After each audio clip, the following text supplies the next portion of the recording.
अस्तु, रेकार्डिंग् आरब्धवान्। प्रथमं श्रीसूक्तम् एकनिमिषम् अहं शेर् करोमि।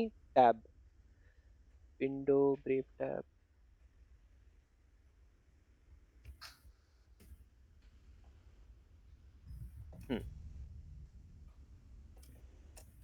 श्रूयते वा?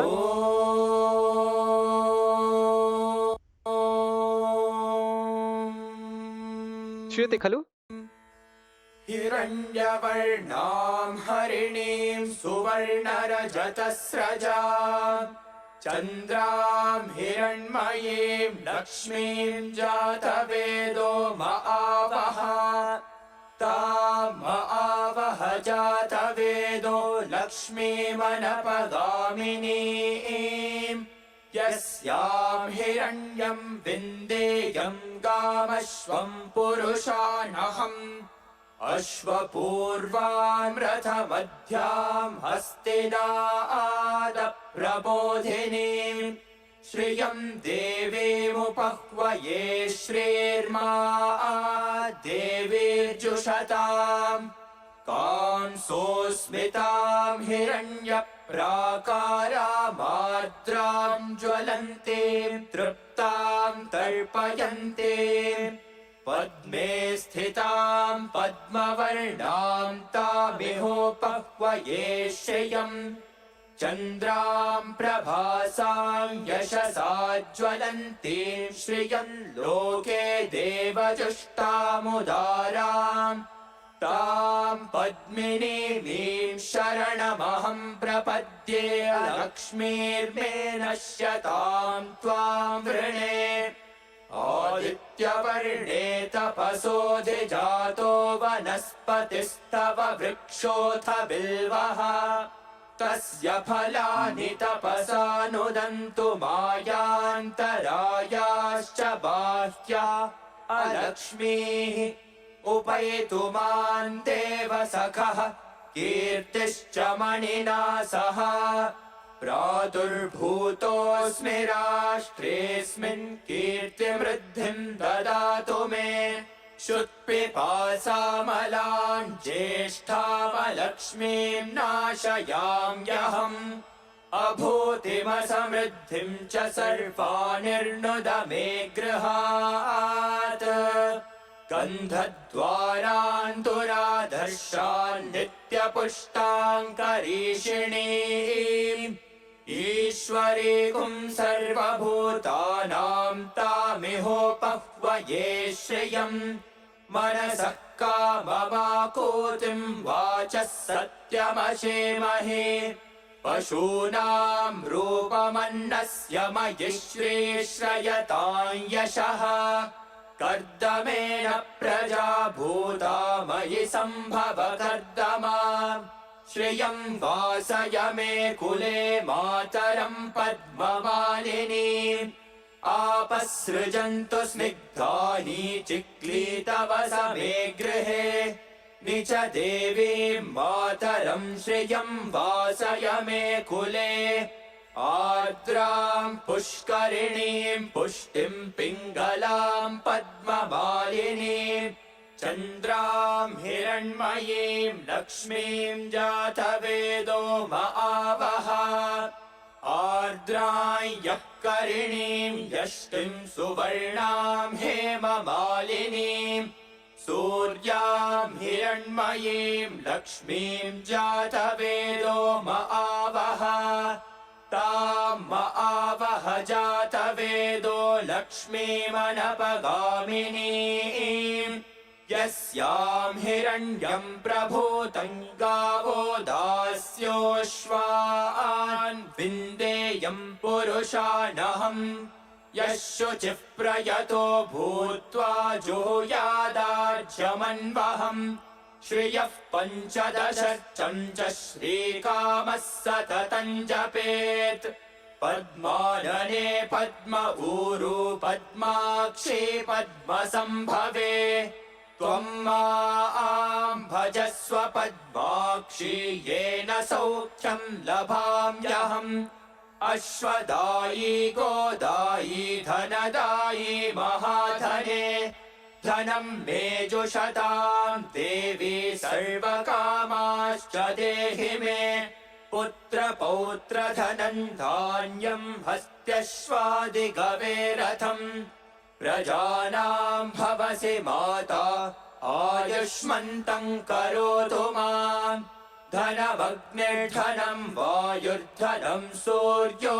धनं वसुः धनमिन्द्रो बृहस्पतिर्वरुणं धनमश्नुते वैनते सोमं पिबतु वृत्रः सोमं धनस्य सोमिनो मह्यं ददातु सोमिनः न क्रोधो न च मात्सर्यन्न लोभो नाशुभामतिः भवन्ति कृतपुण्यानां भक्तानां श्रीसूक्तं जपेत् सदा वर्षन्तु ते विभावरिदिवो अभ्रस्य विद्युतः रोहन्तु सर्वबीजान्यवब्रह्मद्विषो जहि पद्मप्रिये पद्मिनि पद्महस्ते पद्मालये पद्मदलायताक्षी विश्वप्रिये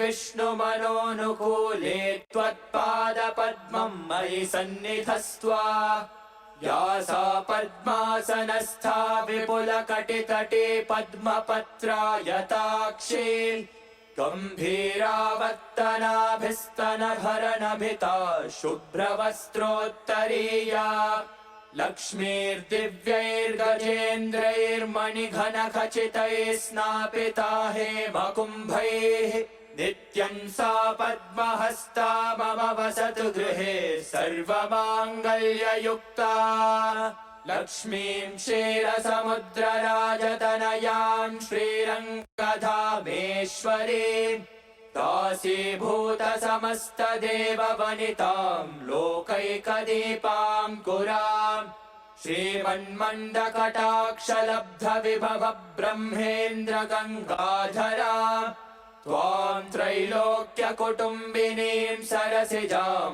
वन्दे मुकुन्दप्रियाम् सिद्धलक्ष्मीर्मोक्षलक्ष्मीर्जयलक्ष्मी सरस्वती श्रीलक्ष्मीर्वरलक्ष्मीश्च प्रसन्ना मम सर्वदा वराङ्कुशोपाशमभीतिमुद्रां करैर्वहन्तीं कमलासनस्थां बालार्ककोटिप्रतिभां त्रिनेत्रां भजेऽहमम्बां जगदीश्वरीं त्वाम् सर्वमङ्गलमाङ्गल्ये शिवे सर्वार्थसाधिके शरण्ये त्र्यम्बके देवी नारायणि नमोऽस्तुते महालक्ष्मी च विद्महे विष्णुपत्नी च धीमहि तन्नो लक्ष्मीः प्रचोदयात् ॐ शान्तिः शान्तिः शान्तिः।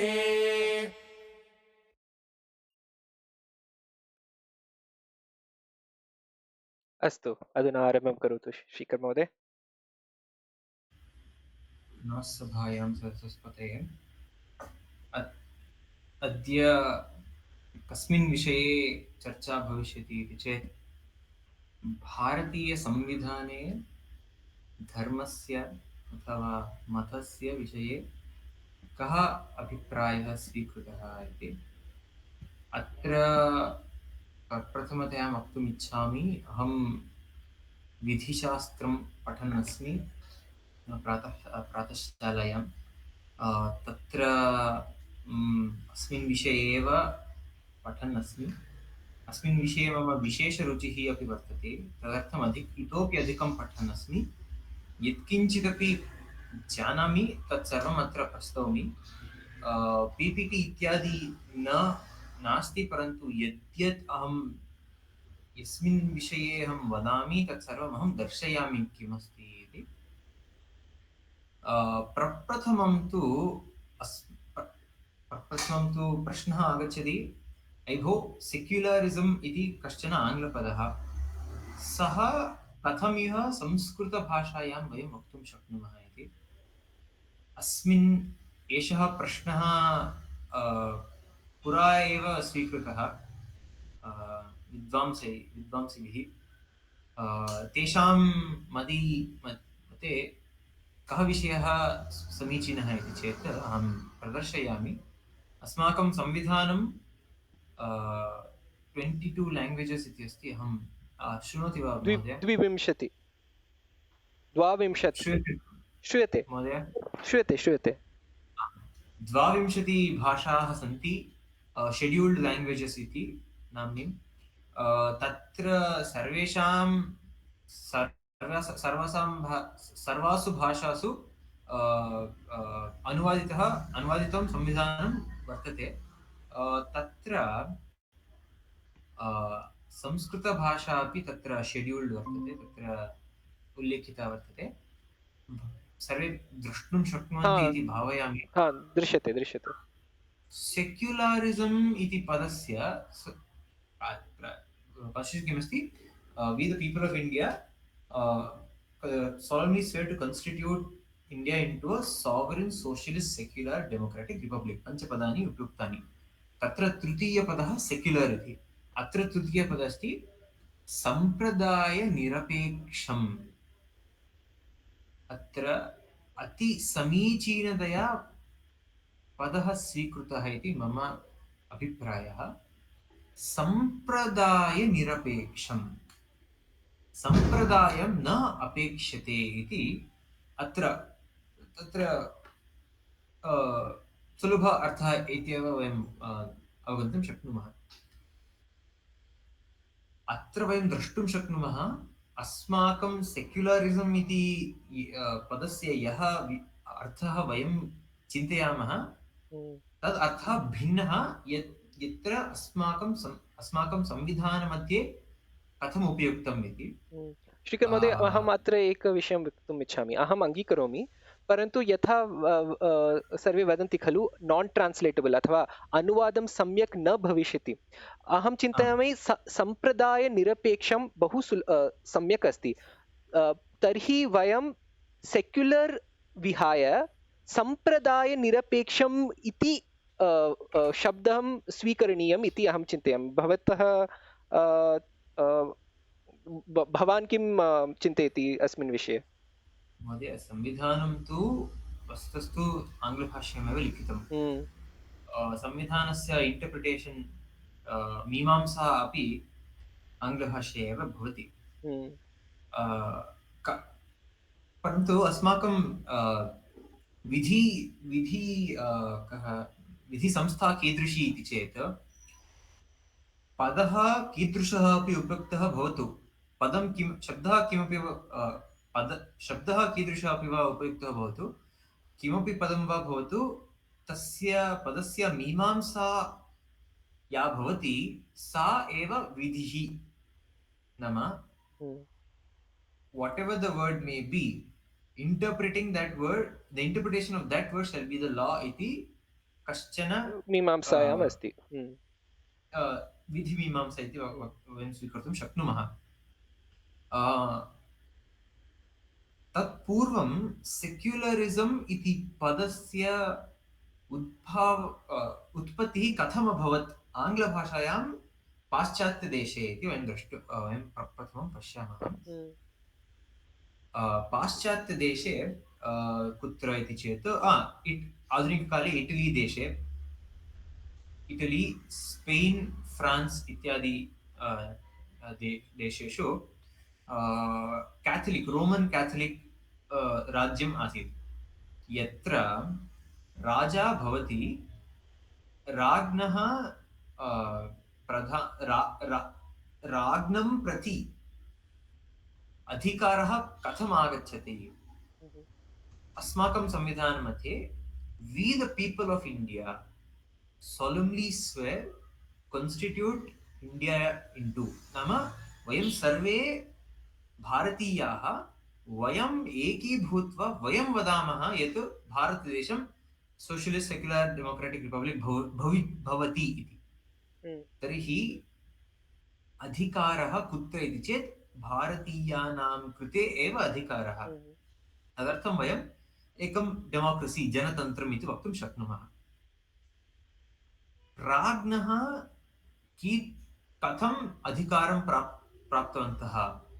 जनपदे जनपदात् जनपदे आ? जनपदात् तत्तु भारतदेशे हम्म, राज्ञं प्रति अपि जनाः एव आगत्य भवान् राजा भवतु, भवान् योग्यः इति वयं वदन्तः स्मः हम्म, वदन्ति स्म। परन्तु पाश्चात्यदेशे डिवैन् रैट् टु रूल् इति कश्चन हम्म, विषयः आसीत्, यत्र रा राजानं प्रति कथम् अधिकारम् आगतम् इति चेत् साक्षात् भगवान् दत्तवान् इति ते वदन्ति स्म। भगवान् दत्तवान् इति कः प्रमाणः इति चेत् भगवतः एकः दूतः, सः कः? पोप् भवति स्म। यः कोऽपि पोप् वदति स एव राजा। डिवैन् रैट् टु रूल् इति तत्रतः आगतः। हम्म, तत्र मम भाषायां दोषाः स्युः, उक्त्वा बहूनि दिनानि अतीतानि, क्षम्यताम्। चिन्ता मास्तु सः महोदय। पोप् एव हम्म, निश्चयति कः राजा, सः राजा किं कुर्यात् इति। सः गुरु राजगुरुः इति वक्तुं शक्नुमः। सः पोप् यत्र यत्किमपि पोप् वदति स तदेव नियमः भवेत्, तदेव विधि भवेत् इति कालः। पोप् इत्यस्य शक्तिः, इत्यस्य अधिकारः महाराजात् अधिकम् आसीत् हम्म, कश्चन समये। कश्चन समये इति चेत् 13th century, 14th century, 15th century, hmm, सहस्रत्रिंशत्वर्षाणि तः सहस्रपञ्चपञ्चाशति वर्षपर्यन्तम् इसवी एतादृशी व्यवस्था आसीत्, सुप्रसिद्धा आसीत्। परन्तु तत्र किम् अभवत्? क्रिश्चियानिटी, क्रिस्तु मते प्रोटेस्टाण्टनिसम् इति आगतम्। हम्म, कश्चन आसीत् मार्टिन् लूथर् इति, सः चिन्तितवान् यत् चर्च् कुर्वन् अस्ति तत्तु असाधु। तेपि कथमिति चेत् अस्माकं तु विभागदृश्यां पश्यामः खलु, प्रमाणः एकः एव। प्रोटेस्टेण्ट्स् अपि प्रमाणः बैबल् एव, परन्तु तेषां तस्य मूलग्रन्थस्य विवेचनं, मीमांसा, अर्थं भिन्नम् न इत्येव अङ्गीकरोति रोमन् केथलिक् न आम्। तर्हि तत्र विभाजनं विभजनं भवति। पश्यामः। अनन्तरं किम् अभवत् इति चेत् इङ्ग्लेण्ड् हेन्री प्रदेशः, प्राग् प्रदेशः, हम्म, एतत् सर्वं प्रोटेस्टेण्टिसम् मध्ये कन्वर्ट् कृतवन्तः, हम्म, मतपरिवर्तनं कृतवन्तः। हम्म, अपि च हालेण्ड् इति आधुनिककाले नेदर्लाण्ड्स्, इङ्ग्लेण्ड्, प्राग् प्रदेशं, चेक् रिपब्लिक् इत्यादि प्रोटेस्टेण्ट् मध्ये मतपरिवर्तनं कृतवन्तः। तदनन्तरं केथलिक् राज्यानां, प्रोटेस्टेण्ट् राज्यानां युद्धः अभवत्। हम्म, 30-year वार्, 30 वर्षयुद्धम्, अपि च 80-year वार्, हम्म, 80-वर्षयुद्धम् इति अभवन् अभवताम्। तदनन्तरं एकं अग्रीमेण्ट् अभवत्, तस्य नाम अस्ति पीस् आफ् वेस्ट्फेलिया। हम्म, आधुनिककाले अग्रीमेण्ट्, ट्रीटी आफ् वेस्ट्फेलिया इति वयं वक्तुं हम्म, शक्नुमः। तत्र किम् अभवत्, युद्धं किमर्थम् अभवत् इति वयम् अवगच्छामश्चेत् वेस्ट्फेलिया अवगन्तुं शक्नुमः। हम्म, युद्धः किमर्थम् अभवत् इति चेत् केथलिक् पोप्तः एकः घोषः अभवत् यत् यः कोऽपि वा अस्मिन् राज्ये अस्ति सः केथलिक् एव भवेत्, न तु मरणं निश्चितम्। हम्म, राजा केथलिक् भवेत्, राज्ञः, प्रजाः अपि केथलिक् एव भवेत्, प्रजाः अपि भवेयुः इति सः नियमः उक्तः। ट्रीटी ट्रीटी पणबन्ध शब्द उपयोगं कर्तुं शक्यते। वेस्टफालिया पणबन्ध। वेस्टफाल्यां पणबन्धः हम्म। युद्धः जातः किमर्थं चेत् केथलिक् चर्च् किं वदन्ति, भवतः मतः अपि अहमेव वदामि इति ते स्वीकुर्वन्तः, तेषां मतिः। तदर्थं युद्धम् अभवत्। तर्हि वेस्टफेलियायाः पणबन्धे किमभवत् इति साक्षात् यत्किमपि लिखितं तत् पश्यामः चेत् भवान् द्रष्टुं शक्नोति। आङ्ग्लभाषायामेव अस्ति। मया हैलैट् कृतं किञ्चित् विषयं द्रष्टुं शक्नुवन्ति वा? अधुना दृश्यते। एतत् साक्षात् पाटलवर्णे अस्ति खलु? पाटलवर्णे अस्ति भवतः। ट्रीटी आफ् वेस्टफेलिया इति सम्पूर्णमस्ति अत्र। अत्र पश्यन्ति चेत् between the holy Roman empire and the king of France and the respective allies, Westphalia 80-वर्षयुद्धे किम् अभवत्, फ्रान्स् अपि च इटली उभावपि मिलित्वा एकः अलयन्स्, एकः बन्धः, सन्धि, तेषां विरोधः इंग्लैंड, प्राग्, हालैंड, नेदरलैंड्स् इत्यादि। वेस्टफेलिया मध्ये द्वे पणबन्धे आस्ताम्। प्रप्रथमं तु फ्रान्स् अपि च इटली तयोर्मध्ये आसीत्। मित्राणि एव आसन्, मित्रे एव आसन्। तयोर्मध्ये एकः अग्रीमेंट, किं वक्तव्यम्, अग्रीमेंट एकः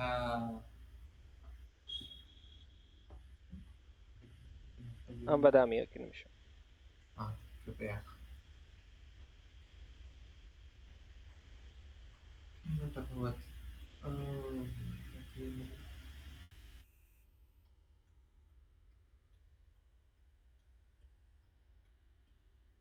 किञ्चित् अभवत्।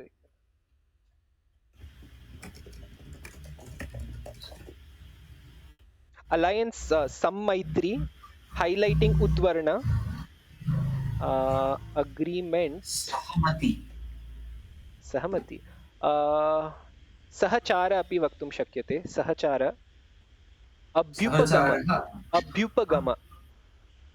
अभ्युपगमनम् अस्तु, सहचारः इत्येव वदामि।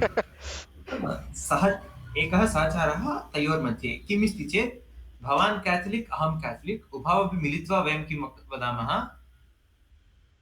कैथोलिसिजम् कंपल्सरी नियुक्तः मास्तु इति आङ्ग्लभाषायां पश्यामः। It is agreed by the unanimous consent of His Imperial Majesty and all the estates of the empire that whatever rights and benefits are conferred upon the estates and subjects of the Catholic and the Augsburg faiths, either by constitutions of the empire or by the religious peace and this public treaty, shall also apply to those who are called reformed. Reformed इत्युक्ते Protestant वा? Protestants. न अङ्गीकुर्वन् क्रिस्तजनाः। ऑग्स्बर्ग अत्र के? ऑग्स्बर्ग इति तृतीयः मतिः। ओहो, ऑग्स्बर्ग अपि आसीत् वा? ऑग्स्बर्ग, लुथेरियन् अपि च कैथलिक् इति त्रिमताः आसन्, सन्ति अपि। तत्र ऑग्स्बर्ग यः पक्षः अस्ति, तान् तु ते अधिकाराः दत्ताः, दत्ताधिकाराः ते। अत्र किं कुर्वन्, युद्धानन्तरं यद्यत् अधिकारं कैथलिक् कृते, ऑग्स्बर्ग कृते अस्ति, तद् वयं रिफॉर्म्ड अथवा प्रोटेस्टेंट कृते अपि वयं यच्छामः। shall also apply to those who are called reformed. नाम निवर्तन,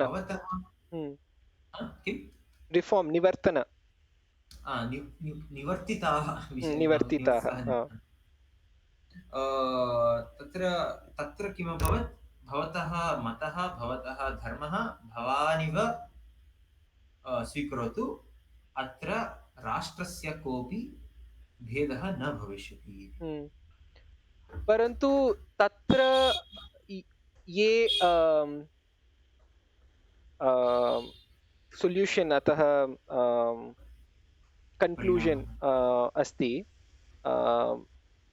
तद् भारतदेशे अपि स्वीकर्तुं कथं पूर्णतया शक्यते? वयं न शक्नुमः, तदेव अहं निरूपयन् अस्मि।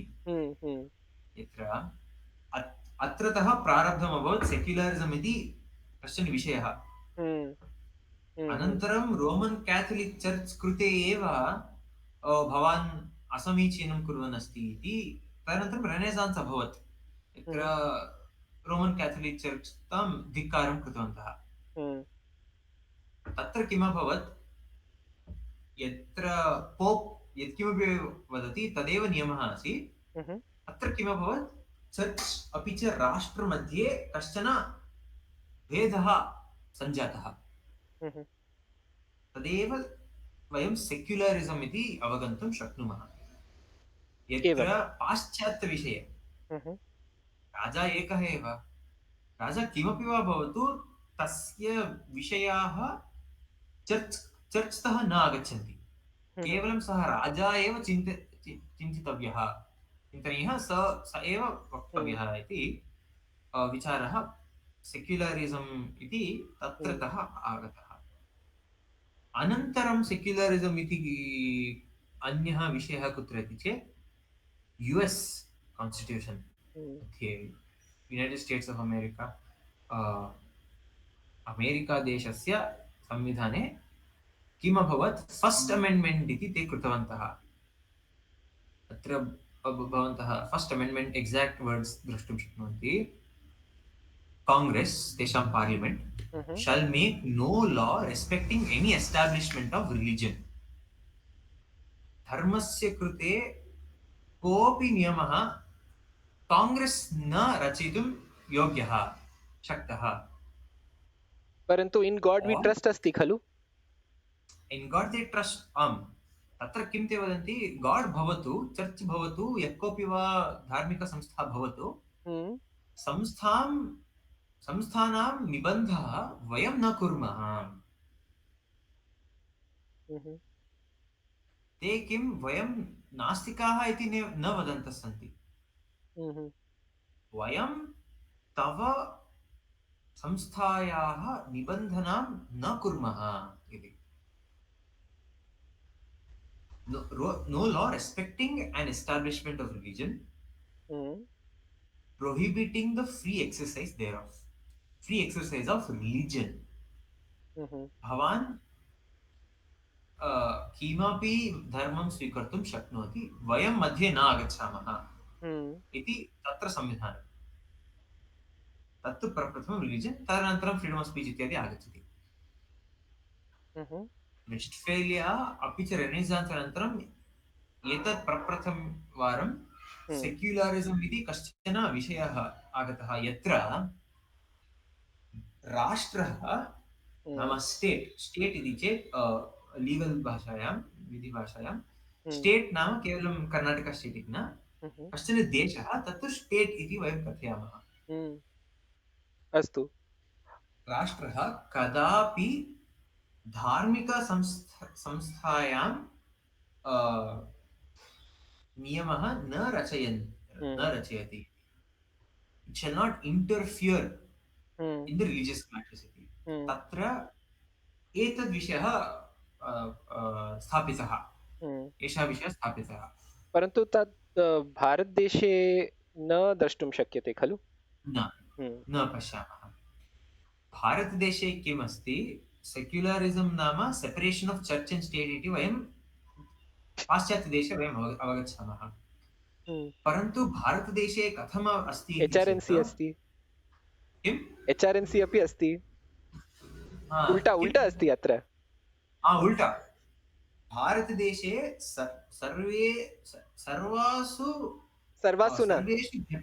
सर्वासु न केवल सनातनधर्मस्य HRNC अस्ति, सेपरेशन् आफ् स्टेट् अस्ति, separation of state from church अस्ति, सेपरेशन् आफ् स्टेट् फ्रम् मस्जिद् अस्ति। परन्तु भवान् यथा उक्तं तत् सत्यमेव, वास्तवं तु तदेव। यत् डाक्युमेण्ट् मध्ये लिखितं आन् पेपर् किमस्ति इति चेत्,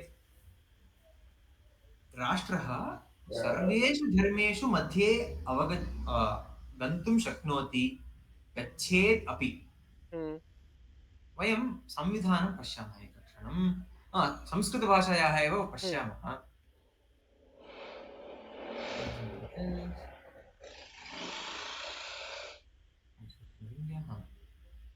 अत्र एतत्तु प्रियाम्बल् अस्ति।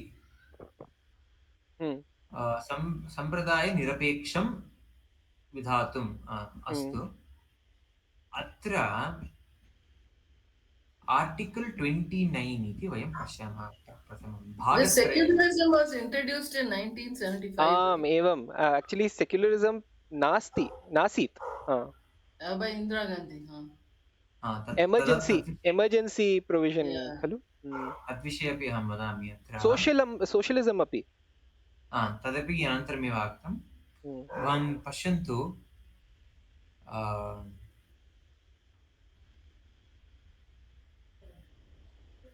26 इत्यस्ति, 25 वयं पश्यामः। अन्तःकरणे धर्मस्वातन्त्र्यः अधिकारः, धर्मस्य स्वानुरूपप्रतिपादेन आचरेण प्रचारे च स्वातन्त्र्यता, रैट् टु प्राक्टिस् प्रोफेस् रिलिजन्। अत्र क्षम्यतां महोदय, हितेन्द्र महोदय नास्ति अत्र, परन्तु सः उक्तवान् खलु, धर्मः स्थानः वयं कथं दत्तवन्तः, मतं वा धर्मं वा। किं महोदय? धर्मस्य स्वानुरूपप्रतिपादने आचरणे प्रचारे च स्वतन्त्रता, परन्तु धर्मः कः इति वयं चिन्तितवन्तः वा?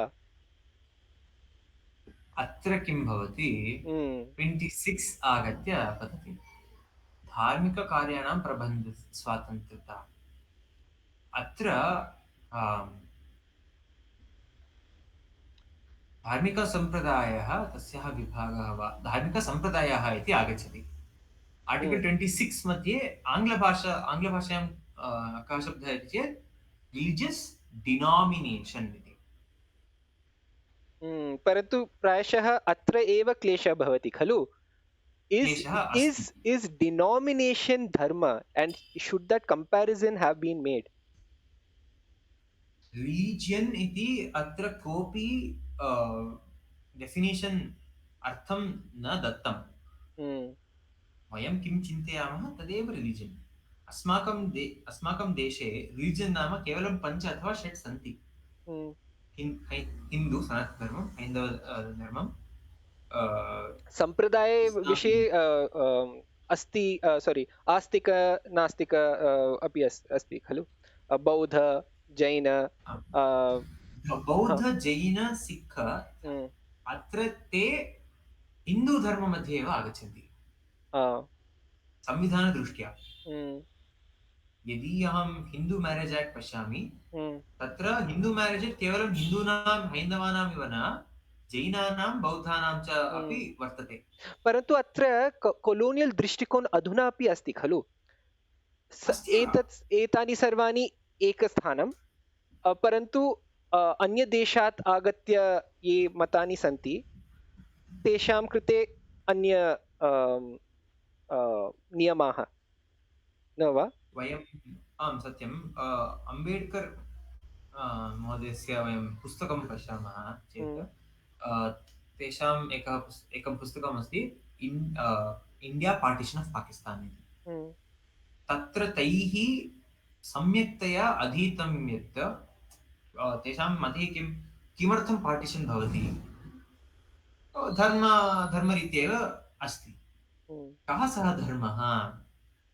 धर्मः नाम अस्माकं सनातनधर्मः न, रिलिजन् इति आङ्ग्लभाषां लिखितं। कः सः रिलिजन्, कुत्रतः आगतः, तस्य डेफिनेशन् किं भवेत् इति तैः सम्यक्तया चिन्तितं। ते वदन्ति अत्रापि कश्चन भेदः अहं न स्वीकरोमि तेषां मतिः, परन्तु तेषां तेषां पुस्तकं पठित्वा वयम् अवगन्तुं शक्नुमः कथं ते चिन्तितवन्तः, ये संविधानं रचितवन्तः कथं तेषां मते धर्मः इति कः विषयः, कः अर्थः आसीत्. A group of people, तैः उक्तम्, a group of people with common heroes and common enemies, who are very clear on who are part of the religion and who are not part of the religion. अन्ते विषयः, who are not part of the religion इति Mhm. बहु एतत् स्मरणे भवेत्. Mhm. किमर्थम् इति चेत् धर्मव्यवस्थामिव वयं पश्यामः चेत् Mhm. एषः अर्थः, who are part of religion, who are not part of religion, के मम धर्मे सन्ति, के मम धर्मे न सन्ति इति चिन्तनं तु न भारतीयः, Mhm. नास्ति भारतीया चिन्ता एषा. किमर्थम् इति चेत् अस्माकं तु सर्वेषामपि धार्मिकाः, ते आस्तिकाः सन्ति अथवा नास्तिकाः सन्ति, परन्तु धार्मिकाः तु भारतीय एव. धार्मिकाः. अस्माकं धर्मे एक्स्कम्युनिकेशन् इति विषयः नास्ति. नाम अस्ति इति वक्तुं शक्यते खलु. अर्थशास्त्रे अस्ति, यदि कोऽपि दण्ड तद् तत्तु राजरीत्या, ओ भवान् मम देशे नास्ति इति राजा वक्तुं शक्नोति. धार्मिकदृष्ट्या यदि अहं कश्चन ब्राह्मणकुले जन्म स्वीकरोमि, मम उपनयनसंस्कारः अभवत्, परन्तु अहं सन्ध्यावन्दनं न करोमि, किमपि न करोमि इति चेत् किं भवति? मैक्स् टु मैक्स् अत्यधिकं किं भवति? अहं शूद्रः इति परिगणितव्यः भवेयम्. न कदापि ते भवान् हैन्दवः न इति न कदापि उक्तम्. एतत्तु अस्माकं विचारः. भारतीयविचारः किम्? अत्यधिकं भवान् शूद्रः, भवान् संस्कारहीनः अस्ति, न कदापि त्वम् अहिन्दू, असनातनी इति कुत्रापि अस्माकं धर्मे परन्तु नास्ति. म्लेच्छा शब्दः अस्ति खलु. म्लेच्छ ये देवालयस्य भग्नं करोति, कुर्वन्ति, अथवा हननं कुर्वन्ति साधूनां, अथवा ब्राह्मणानां कृते हननं कुर्वन्ति, ते सर्वे म्लेच्छ इति शब्दः उक्तम् आसीत् खलु. But Bahishkaram was done. Bahishkaram is not out of. आसीत्. भवन्तः किं वदन्ति तत्तु सत्यमेव आसीत्, तत्तु राजदृष्ट्या आसीत्. राजा करोति स्म, ओ भवान् ब्राह्मणानां हत्यां कृत्वा दण्डं स्वीकुरु, एतादृशं दण्डं स्वीकुरु इति राजा वदति स्म. धर्मविषये अतिहीनोऽपि शूद्रः एव केवलः. अनन्तरं सः शूद्रः अपि अस्माकं धर्मे अस्ति, तस्यापि स्थानं वर्तते. You are the lowest of the low, परन्तु भवान् मम धर्मे एव अस्ति. अस्तु. तत्र किं भवति? अस्माकं चिन्ता सर्वे अपि अस्मदीयाः, नीचाः भवन्तु अस्मदीयाः एव. तत्र हू आर् पार्ट् इति सम्यक् अवगतं, who are not part of our religion इति तत्र अस्माकं विचारः एव न गतः. सर्वे अस्मदीयाः. किमर्थम् अनस्मदीयानां विषये जिज्ञासा? तत् भारतीयचिन्तनं. परन्तु अम्बेड्कर् वर्यैः किम् उक्तम्? अहो, ये अस्मदीयाः, ये युष्मदीयाः, कथम् अस्मदीयाः, कथं युष्मदीयाः इति सर्वं सम्यक्तया लिखितव्यं भवेत् इति तैः उक्तम्. कुत्र लिखितं सम्यक्तया भवान् अस्मदीयः, भवान् युष्मदीयः इति? एडम्, अब्राहमिक् रिलिजन्, अब्राहमक अब्राहमिक् धर्माः धर्म अस्तु। मति अहं किं चिन्तयामि धर्मस्य लक्षणे एव समस्या अस्ति, अतः एव जड समस्यायाः जडः अत्र एव। Abrahamic adharmaha. Don't say dharma. It's not dharma. हम्म, तत्र एवम् हम्म, अब्राहमिक् हम्म, मताः हम्म, अब्राहमिक् रिलीजन्स् हम्म, तत्र सम्यक्तया उक्तं यः एतत् 10 कमाण्ड्मेण्ट्स् अत्र सन्ति 10 नियमाः यः कोऽपि वा न अनुसरति सः नास्तिकाः मृताः भवेयुः। हम्म, हम्म, तर्हि चिन्तकाः वयं वक्तुं शक्नुमः ते बेक्वर्ड् आसन्, ते मच्यूर् न आसन्, किमर्थं भवान् अस्मदीयः नास्ति चेत् मृतः भवेत् भवान् इति हम्म, विषयः वयं टिप्पणीं कर्तुं शक्नुमः, परन्तु मूलविचारः किम् इति चेत् अस्माकं चिन्ता, तेषां चिन्ता कदापि हम्म, दृढ दृढ प्रमाणेन वक्तुं शक्नोमि, कदापि एकमतिमध्ये आगन्तुं न शक्नुवन् शक्नुवन्ति। शक्नोति शक्नुवन्ति कदापि। हम्म, परन्तु क्रिश्चियानिटी मध्ये, इस्लां मध्ये उभयोरपि नियमाः किञ्चित् एकीभूताः सन्ति। हम्म, क्रिश्चियन्स् कृते 10 कमाण्ड्मेण्ट्स् इति अस्ति, इस्लां कृते किमपि स्यात्। हम्म, तत्र एकभावः अस्ति। मतानां गणनां कुर्मश्चेत् हिन्दुधर्मम् एकम्, अब्राहमिकधर्मं धर्मे द्वे। तत्र वर्याः किं कृतवन्तः, आम् एवम् अधिकाः मताः तु एतादृशविषयः एव स्वीकुर्वन्ति, वयमपि एतादृशविषयाः एव स्वीकुर्याम्, हम्म, स्वीकुर्येयुः वयमपि। We should fit in. Hmm, अस्माकं लीगल् विषये विधिशास्त्रे हम्म, डेफिनेशन् सर्वं भवति। हम्म, यदा कदापि डेफिनेशन् मध्ये नागच्छति लक्षणं। चेत्, हम्म, लक्षणं मध्ये नागच्छति चेत् सः विषयः एव न भवति। उदाहरणार्थं महोदय किञ्चित् आङ्ग्ल कान्स्टिट्यूशन् एव दर्शयामि। हम्म, अस्मिन् विषये अहं बहु टिप्पणीं कृतवान् मम कक्षायामपि। क्रैस्ट् विश्वविद्यालये अस्मि। बहवः वामपन्थी हम्म, जनाः संशोधकाः सन्ति। हम्म, जनाः सन्ति। मम सर्व किं सर्वे महोदय? सर्वत्र सन्ति। अहमपि आम् XLRI मध्ये कृतवान् खलु आम् MBA, तत्रापि आचार्याः सर्वे वामपन्थी आम् जनाः एव। मम प्राध्यापकाः तु JNU तः एव MA PhD अस्तु। कृत्वा आगच्छन्ति। तत्र वामपङ्क्तयः पङ्क्तिरूढाः बहवः सन्ति। तेषां कृते मम एतत् नित्ययुद्धम् इति वक्तुं शक्यते। अत्र आङ्ग्लसंविधानं पश्यतु महोदय। आर्टिकल् 12 मध्ये डेफिनिशन् द स्टेट् इति स्टेट् डेफिनिशन् इत्युक्ते राज्यं खलु, द अथवा स्टेट् जनपद वा? राष्ट्रं। राष्ट्र। अत्र government includes the government and parliament of India. Government and legislature which states and all local or other authorities within the territory of India or under the control of the government of India.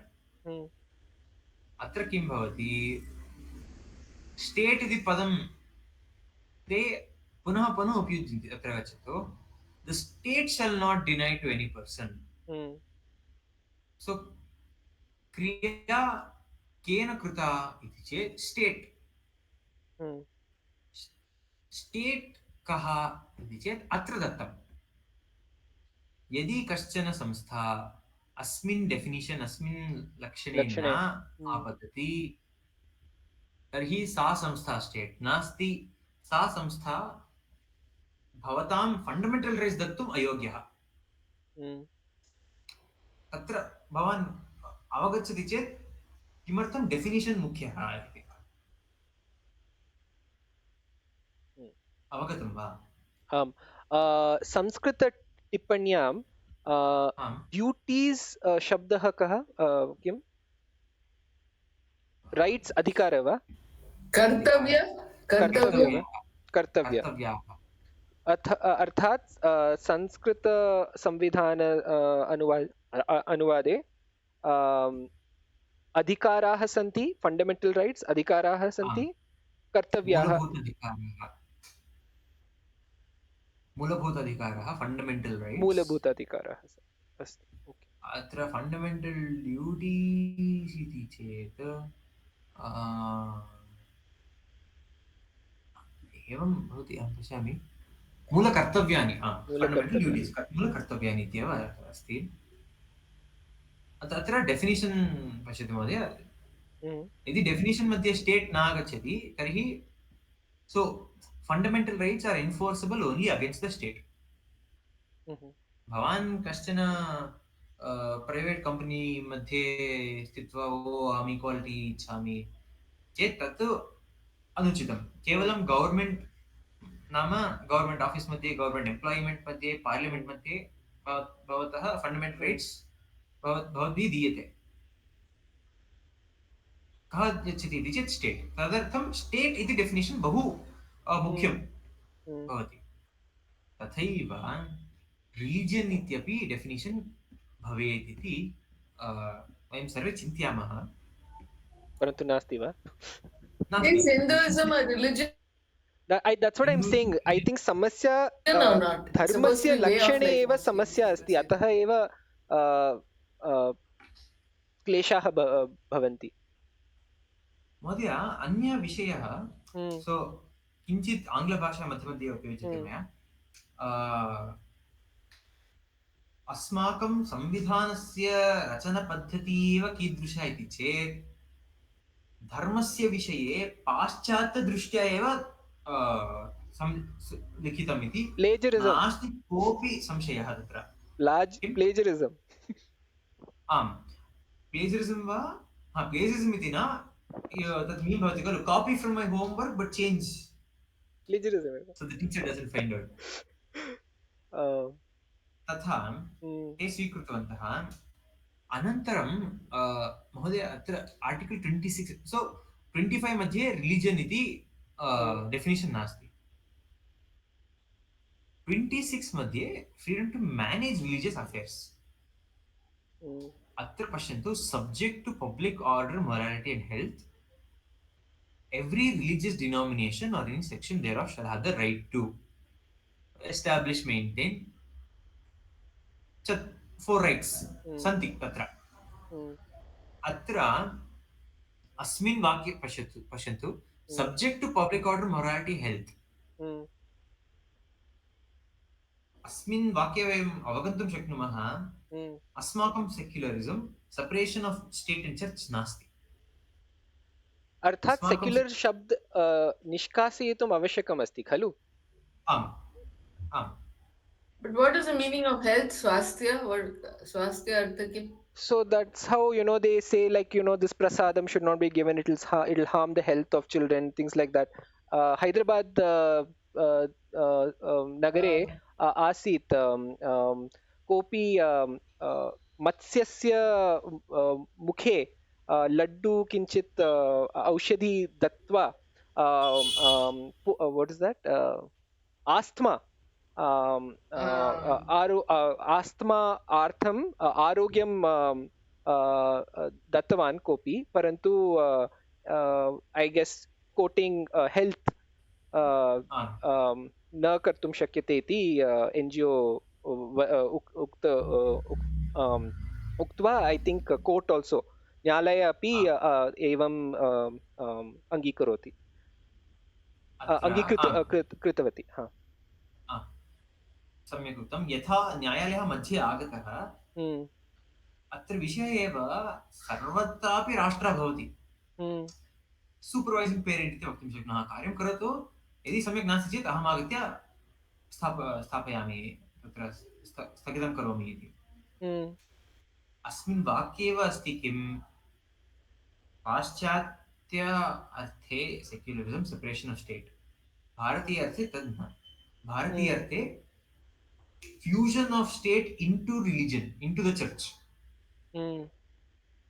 यत्र state powerful अस्ति religion धर्मस्य उपरि राष्ट्रः भवेत् सर्वदापि उभावपि एकत्रे एव भवन्ति subject यत् सब्जेक्ट इति चेत् state will regulate so state will interfere परन्तु श्रीकर महोदय अमेरिका देशे अपि एतत् सत्यमेव खलु subject to public order morality and public health तत्रापि सेक्युलर स्टेट परन्तु तत्रापि यदि अहं सम्यक् जानामि चेत् ऐ थिंक दीपावली अर्थं पर्मिशन स्वीकृत्य एव कर्तुं शक्यते अर्थात् subject to public order subject to authority खलु तत्र महोदय तत्र तत्र अधिकं लीगल गन्तव्यं वदामि पेशेन्स् अस्ति चेत् अहम् अवश्यं वदामि अमेरिकादेशे किं भवति वर्डिंग पश्यन्तु the state shall not make the Congress shall not make any law with respect to religion or curbing the freedom to express thereof. I can express my religion, but the Congress shall make no law respecting the religion. So the Congress, the state will not pick one religion over the other. इत्येव अर्थः अपि च we are not picking and I am not stopping you from expressing your freedom. तत्र regulation इति कुत्रापि नास्ति दीपावल्यां किमर्थं permission इति स्वीकुर्वन्ति चेत् तत्तु क्रैकर्स् निमित्तमेव क्रैकर्स् निमित्तं तेषां फैर् वर्क्स् इति रेगुलेशन् अन्यत् अस्ति तस्मिन् रेगुलेशन् मध्ये ते पर्मिशन्स् स्वीकृतव्याः इति तत्र नियमः अनुमति स्वीकृतव्या श्रवण महोदय किञ्चित् वक्तुम् इच्छति महोदय अहं संस्कृतेन इति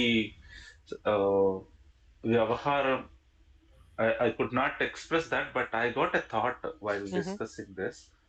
I'll just share that. See, all these religious rituals and festivals which we celebrate are depends on the panchangam, that is the time on time and place, right? Correct. Even Ugadi also we don't celebrate across India at a time, right? Ugadi for Tamil is different. Ugadi for no, Ugadi is Ugadi. Tamil Nadu actually follows a solar calendar. Actually, there are two calendars. We have a luni solar calendar and a solar calendar. That's the reason that thing changes. Continue. Sorry. The main idea is our religious belief system is dependent on the panchangam and the time calendar. So dharma is also will change from place to place, isn't it? I'm not sure. I don't know if I can say that with certainty. I don't know enough about Shastras to say that. Okay. Give an example also. Say for example, in our I think area, you are referring to acharas. So I think according to our Shastras, it's very clear. You have a order. There is something called dharma, but then you also have local acharas which you can follow. Whatever your elders say, that actually takes precedence over, let's say, something which maybe dharma says. So it has a certain, you could say, hierarchy or paddhati, right? So in certain areas, if there's no availability of certain requirements, then whatever is your local achara, you can follow that. I think that is very clear in our Shastras. Right. Even dharma also it is said that dharma will change from place to place also. Because, say for example, I'll just give a simple example. Driving in traffic rules, keep left is our main I think it's your rule which we kartavya. follow here. It's your duty. I'm No, not if sure you if go we to should say other dharma. countries, Hmm. other countries Hmm. keep right will be the right thing for them, right? Hmm. So it changes. For Hmm. example, for us during the March and the April, May, we will have summer. We celebrate. We our dharma is don't eat Hot food. I mean, overheating food is a kind of ritual we follow. I mean, norms we follow in India. So, At the same time, in the March and April, if we go to another country, they maybe have a different weather. There it will vary. So dharma will change from one place to another place. In India, marrying one woman is dharma. In other country, we go uh, polygamy is the accepted there. So dharma varies from place to place. So in that sense, if we celebrate our festivals in America, I think that won't make much sense. I believe celebrating there and following the same ritual, same food habits there, and it will affect okay. our health. It will affect our health, and also Hmm. we miss the main reason behind celebration. Hmm. महोदय भवान् किम् उक्तवान् यथा देशः तथा वेषः तथा तथा भोजन तथा Absolutely, अनुसरणं absolutely. Ayurveda तत्तु says that सत्यमेव only. परन्तु महोदय अहं चिन्तयामि अहं पूर्वमेव उक्तवान् धर्मस्य लक्षणमेव वयं न जानन्ति अतः एव क्लेशः भविष्यति इति अहं चिन्तयामि Hmm. लैक् यत् किञ्चिदपि भवान् उक्तवान् तत्सर्वम् अहं चिन्तयामि धर्मः नास्ति परन्तु आचार प्रायशः अहं सम्यक् न वदामि इति इट्स् पासिबल् परन्तु श्रीकर् महोदय भवान् किं चिन्तयति अस्मिन् विषये महोदय वयं डेफिनेशन् इच्छामः रिलिजन् कृते सत्यं परन्तु अस्तु एवं 25 प्राब्लमेटिक् नास्ति 26 अस्ति समस्या कुत्र एषा समस्या प्रकाशिता चेत् अस्माकं किं शबरिमला केस् मध्ये वयं द्रष्टुं शक्नुमः शबरिमला केस् मध्ये किम् अभवत् इति अहं सम्यक्तया लीगल् पार्ट् वदामि वास्तवं फेक्ट्स् इति भवन्तः सर्वे जानन्ति शबरिमलायां किम् इति अस्माकं देशे region atra subject to morality, health and other religion, every denomination have a right to so on so forth. Atra public order, morality, health तीन विषयानि आगतानि. So these three can be overridden if a practice is considered to be an essential practice. Essential practice doctrine इति आगतम्. यथा Azad एसेन्शियल् practice इति स्थापना कृतवन्तः कर्णाटकप्रदेशे अतः तत् आवश्यकम् इति ते उक्तवन्तः खलु परन्तु शबरिमलायाम् एतत् कर्तुं वयं न शक्नुमः शबरिमलायां किम् अभवत् इति अहं वदामि एसेन्शियल् प्राक्टिस् डाक्ट्रिन् आगता यत्र यदि एतत् कार्यं त्वं न करोति तर्हि त्वम् अस्य धर्मस्य एव नास्ति इति नियमः आगच्छति चेत् तद् एसेन्शियल् प्राक्टिस् पाश्चात्यदेशे 10 कमाण्ड्मेण्ट्स् यदि 10 कमाण्ड्मेण्ट्स् न आचरति चेत् विना अपि मुस्लिम् एव खलु मुस्लिम् एव सत्यं परन्तु अत्र डिनोमिनेशन् आगच्छति महोदय आङ्ग्लभाषायां वदामि क्षम्यतां the state shall have an interest. The state is expected to protect your right. So there are two ways of taking action, positive and negative. Negative action is not doing anything. I will not interfere at all. You do whatever you want. Positive action is me interfering, saying do this, do that. when we think of secularism, we think of negative action where the state will refrain and not do anything. But actually, in India, the state is empowered to take positive action also if it means safeguarding essential practices.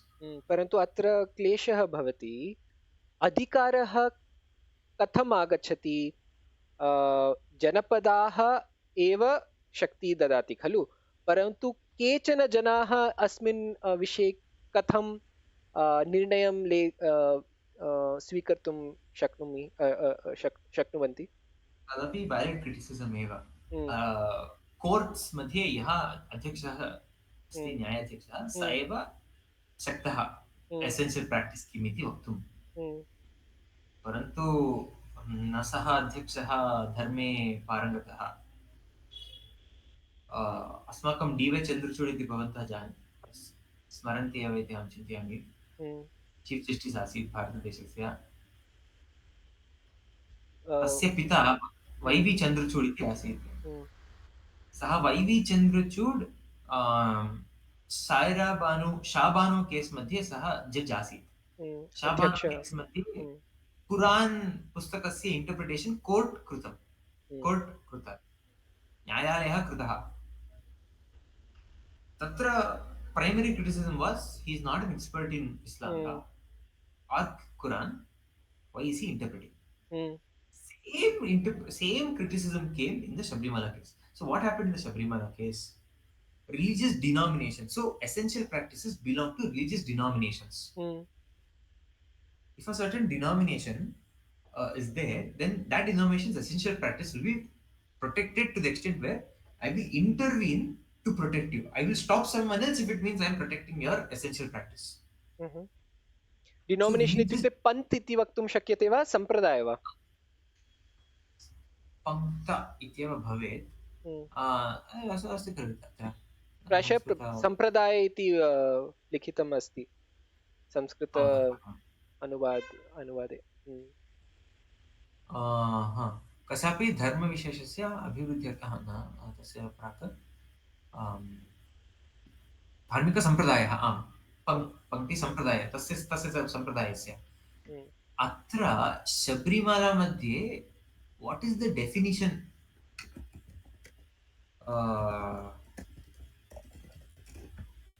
तत्र कोर्ट्स् किं कृतवन्तः एकं definition दत्तवन्तः religious डिनोमिनेशन् किं भवति इति सः definition कुत्र दत्तः शिरूर् मठ इति कश्चन संस्था अस्ति अस्माकं शिवल्ली मध्वब्राह्मणाः ते चालयन्ति शिरूर् मठं तस्य मठस्य मध्वः तु वयं जानीमः तेषां जानीमः वयं तेषाम् आचार ते कीदृशः आचारः कुर्वन्ति इति अस्पृशता अण्टचबिलिटि ते आचरन्ति स्म किमर्थमिति चेत् अहं मडि इत्यादि वक्तुं शक्नुमः खलु यद्यपि अहं शुचिम् अहम् आचरामि तर्हि मां स्पृशतु शौचविषये तत्र आसीत् तत्र तस्मिन् केस् मध्ये एकः डेफिनिशन् दत्तः भवान् शेर् करोति प्रदर्शयतु अहं प्रदर्शयामि डेफिनिशन् किम् अस्ति इति PDF पुटे एव दृश्यते अधुना 45 पुटे 26 अस्ति अहम् अस्य पदस्य रिलीजियस् डिनोमिनेशन् वयं भवान् पश्यति खलु अत्र तस्य पदस्य इण्टर्प्रिटेशन् डेफिनिशन् तत्सर्वम् अस्मिन् केस् मध्ये अस्ति कुत्र एवं द्रष्टुं शक्नोति वा भवान् आं दृश्यते शिरूर् मठ केस् मध्ये the words religious denomination article 26 of the constitution must take their color from the religion and thus so be expression religious denomination must satisfy 3 conditions if not these 3 conditions it will not be a religious denomination collection of individuals have a system of beliefs or doctrines which they regard as conducive to their spiritual well-being that is common faith अस्माकं तु Sabarimala case मध्ये अस्मिन् विषये अस्ति अस्माकम् अय्यप्पं द्रष्टुम् it is very conducive to our spiritual wellbeing आम् we do not have a common organization. In the Shirur Matha case, Shirur Matha was an organization. And it was given a designation by distinctive name by Shivalli Madhva Brahmins, and it is called Shirur Matha. So similarly, we do not have a common, Ayyappa temple association or something, and we don't have a separate name for the devotees who go to Ayyappa temple. So this was the stance taken. Because Ayyappa devotees do not qualify as religious denomination, they do not get to have essential practices in the first place. परन्तु एतादृश चिन्ता कारणेन एव सर्वे भिन्न भिन्न मतं आरम्भं कर्तुम् इच्छन्ति खलु. अहमपि अहं हिन्दू नास्ति किमर्थं यदि अहम् अन्य मते आरम्भं करोमि तर्हि अहं सुलभतया आचरणं कर्तुं शक्नोमि. सम्यक् नास्ति खलु. सत्यम्. एतत् definition स्वीकृतं. This definition is flawed, and I'll tell you why. These were the arguments. Interesting, the arguments were made by J. Sai Deepak. Firstly, why common designation by distinctive name? Why do you need the name? Sabarimala gantum 41 days, 140 दिनानि ब्रह्मचर्यम् आचर्तव्यं. ये nonveg खादन्ति ते मांसं त्यक्तेयुः. ये शय्यायां शयन्ति ते ब्रह्मचर्यम् आचरेत्. तत् सर्वम् अस्ति. 41 डे नियमः अस्ति चेत् ये तद् नियमं न कुर्वन्ति, सः पुरुषः अपि वा भवतु, सः मन्दिरं गन्तुम् अयोग्यः. अस्तु अस्तु सम्यक्. कः गच्छेत् मन्दिरं, योग्यता कथम् आगच्छति तत् सम्यक्तया लिखितम्.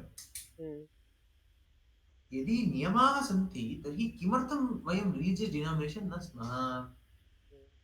Why do we need a name when there is a procedure? अस्तु. So the परन्तु न स्वीकृतं खलु.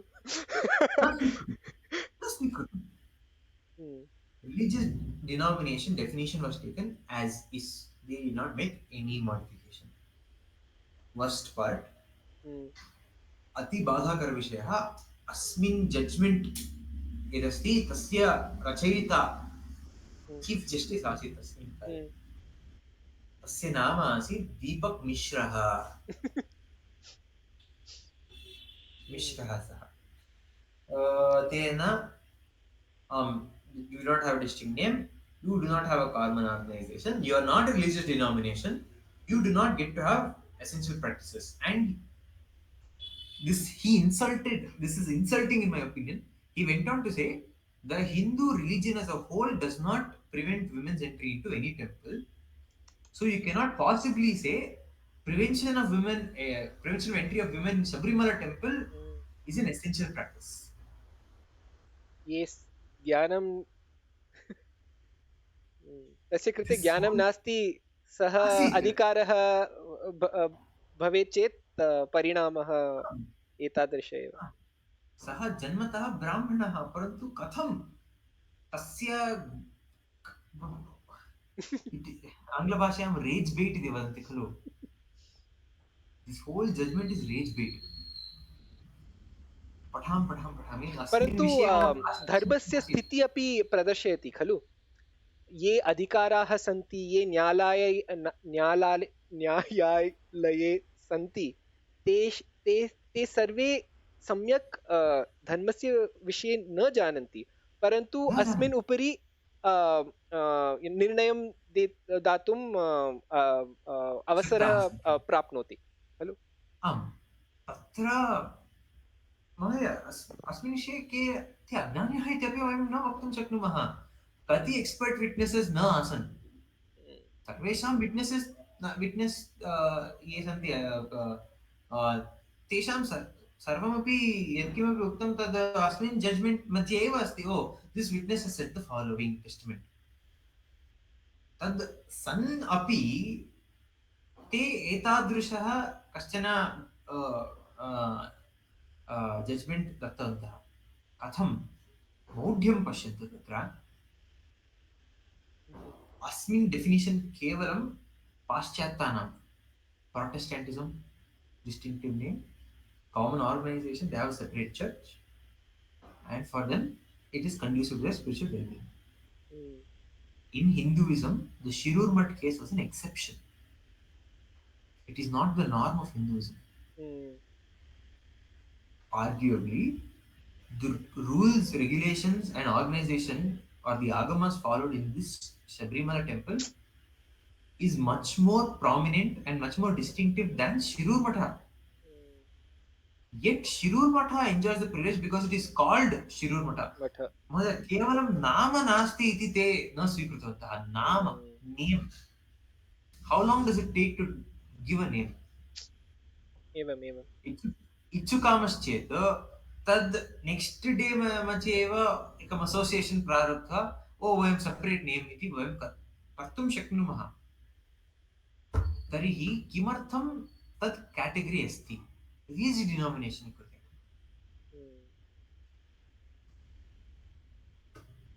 आचारः दत्तः, सम्प्रदायः दत्तः, आगमः एव भिन्नः. आगमशास्त्र followed in Sabrimala is fundamentally different. The court acknowledged it as well. Because we do not have a separate name for Sabrimala devotees. There's a procedure but not a name. We lost the adhikara to run the temple as our own. अस्मिन् definition पाश्चात्य definition एव भारतीय दृष्टिकोणतः नास्ति. तत् एकमतः. On the flip side, अस्माकं विचारः महोदय, we are unfortunately we have been forced to fit into a Western model of governance. एवमेवम् अस्मिन् विषये शशि थरूर् सम्यक्तया वदति सः. India has always followed pluralism. शशि थरूर् महोदयस्य कान्स्टिट्यूशन् इंटर्प्रिटेशन् अपि नूतनतया पुस्तकं तेन उद्घोषितम्. अस्मिन् पुस्तके अपि अस्ति सम्यक्तया. The fundamental principle of secularism in India is actually pluralism, where we are tolerant towards all religions, we interfere in all religions, and we take care. For us, governance was fundamentally related with Hinduism, wherein governance and religion are the same. Now they have tried and they have succeeded into putting us into a mold which was developed by Western understanding of a religion. We cannot possibly fathom to categorize Hinduism. यः कोऽपि अस्माकं श्रीचरणाः, जगद्गुरवः, काञ्ची महास्वामिनः, शृङ्गेरी महास्वामिनः, उत्तरादिमठ महास्वामिनः, ये केऽपि वा आगत्य ते अपि न वक्तुं शक्नुवन्ति डेफिनिशन् किं भवेत् अस्माकं हिन्दुधर्मस्य, लक्षणं किं भवेत् इति. यदि लक्षणं नास्ति तत्तु वास्तवः. अस्माकं गवर्नेन्स् सिस्टम्, लीगल् सिस्टम् कथमस्ति चेत् लक्षणमेव सर्वं. Definition governs everything. तत्र भेदः अस्ति. अस्तु महोदय, धन्योस्मि. अस्माकं दुस्थितिः. धन्योस्मि, बहु सम्यक् आसीत्.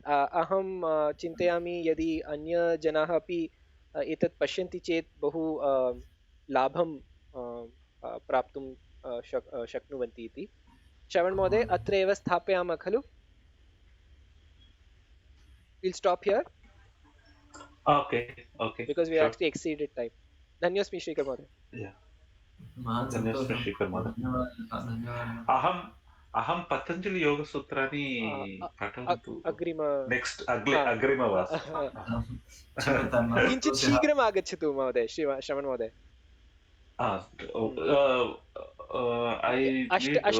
अष्टवादने अथवा अर्ध अष्टवादने, सार्ध अष्टवादने अहम् अन्यत्र समूहे. सार्ध अष्टवादने सार्ध अष्टवादने अहं ऐ विल् प्रयत्नं करोमि अस्तु पुनर्मिलामः शुभरात्रि पुनर्मिलामः शुभरात्रि धन्यवादः धन्यवादः।